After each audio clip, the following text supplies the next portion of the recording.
The BMA was set up in 1832 in the English Midlands in the Worcester Royal Infirmary by hospital physician Charles Hastings. Its first meeting was held here in the hospital's boardroom in July of that year.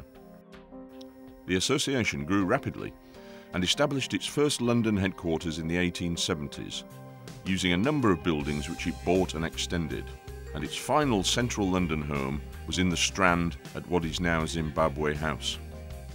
But the BMA house you see today, though it was begun in the early 1900s and not built originally for the BMA, has had a number of architects and builders who have contributed to its mixture of styles and layouts, and it's been extended and developed a number of times in the last 90 years.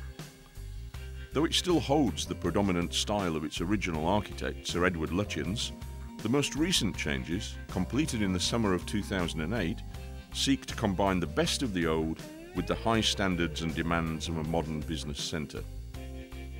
While the BMA was busy outgrowing its various headquarters, the famous architect of Delhi's redevelopment, Sir Edward Lutyens, was designing a headquarters for the Theosophical Society, an organisation founded in New York in 1875 to promote the wisdom of God through all religions. The religious group ran out of money, and so it was that the BMA took possession of an unfinished building in 1923 on a lease of 200 years for a reduced charge of £50,000. They also planned to extend the building towards Tavistock Square and across a small rear garden which Lutyens had planned.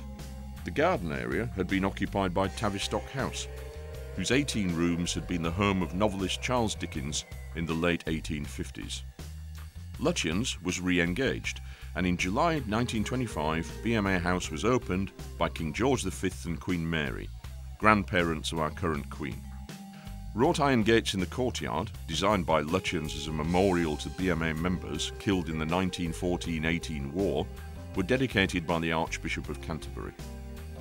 But escalating costs for the building, which had led Lutyens to fall out with the Theosophists, now had the same effect with the BMA. So it was over the next 40 years that different architects and builders worked on extending and modernising the building, including Cyril Werntner Smith and Douglas Wood.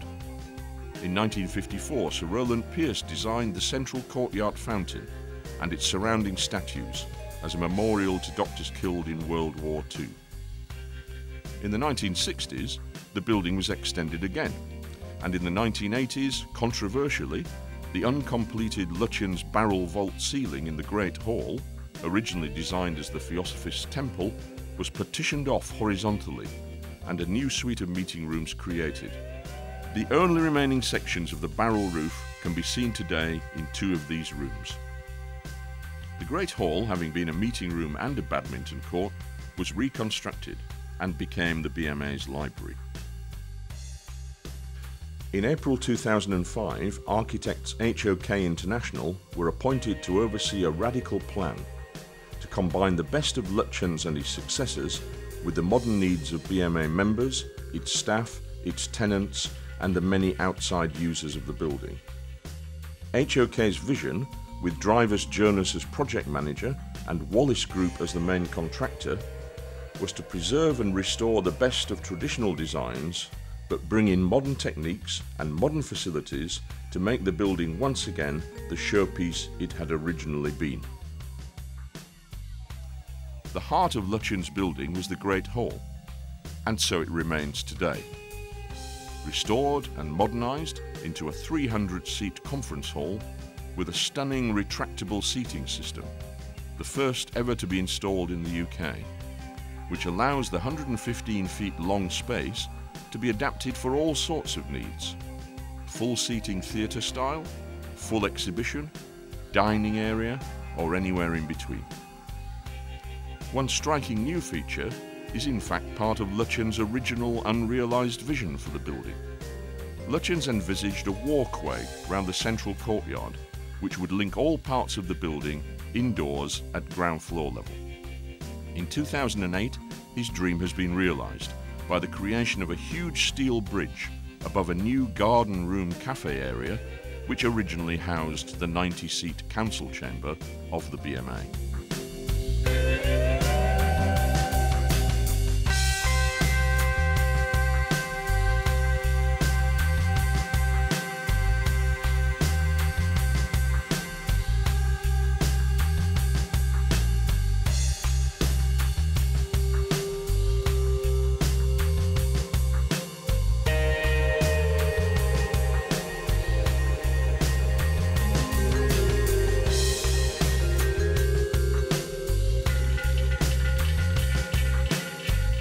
all historic buildings should, BMA House has its mysteries.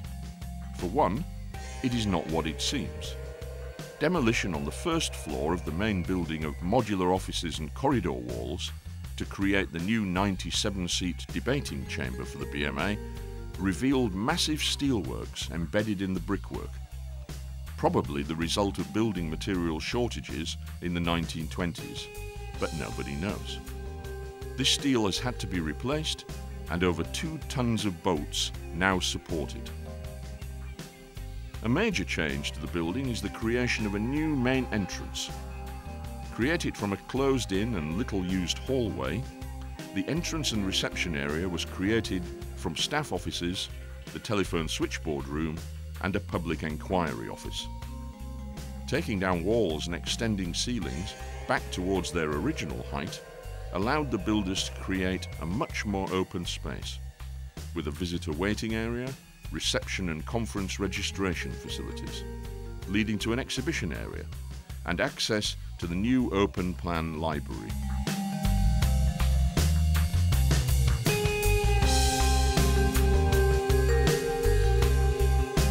Removal of the office space allowed creation of a members' lounge with its own business area and internet access.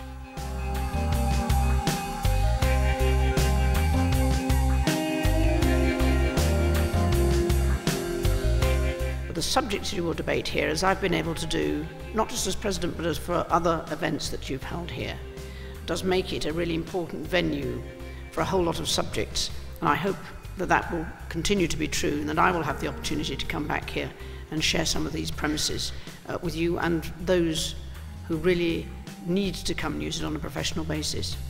So congratulations and thank you for all that hard work.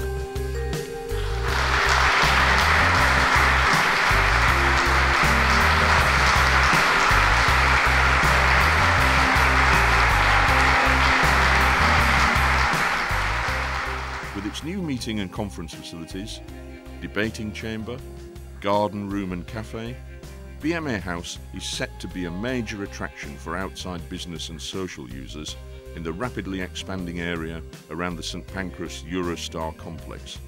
And it will continue to be what Building News described it as in 1925, a notable contribution to contemporary architecture.